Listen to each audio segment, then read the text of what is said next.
Hello and welcome to my channel. I'm Mr. Tie-Dye, and it is my wish that I can explain tie-dye in such a way that anybody can understand it. I love this art. I've been doing it for 22 years, but it can be just a little bit tricky to get into. So in my channel I start with the basics on the mixing of the dyes, the soda ash, which is what activates the Procyon dyes. Then I go into the basics of folding the t-shirts in various methods, tying them up with various things. You can use rubber bands, kite strings, sinew. I demonstrate those things.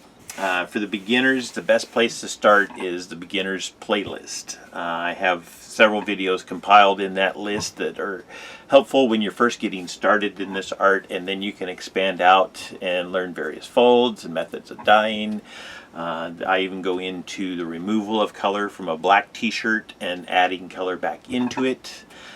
I do have a bunch of videos, a bunch of playlists, so explore the channel and I hope you find what you're looking for.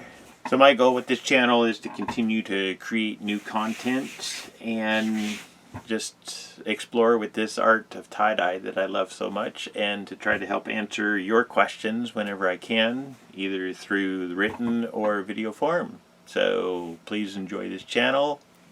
Give it a thumbs up, subscribe, like, share with your friends, whatever. Thank you. Peace, love, light, and laughter.